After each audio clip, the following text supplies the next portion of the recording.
Can an NGO in India freely receive money from abroad?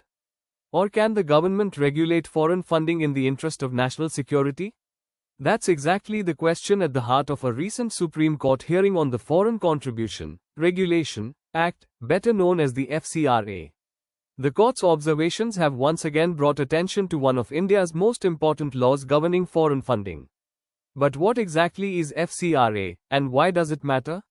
Let's understand. FCRA stands for the Foreign Contribution Regulation Act.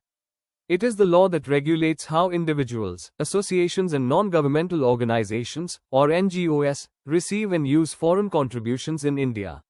The main objective of the Act is to ensure that foreign funding is transparent, used only for lawful purposes and does not adversely affect national interests.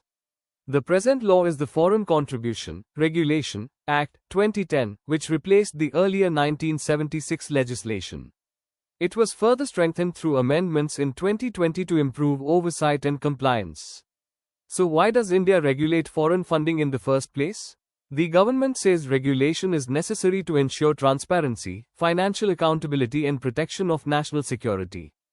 Foreign contributions can play an important role in supporting education, healthcare, disaster relief, environmental conservation and many other social initiatives. At the same time, the government argues that such funding must be properly monitored to prevent misuse.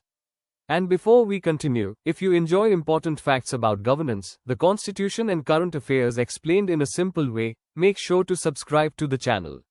We bring you easy to understand explainers that are especially useful for UPSC, competitive exams and general awareness.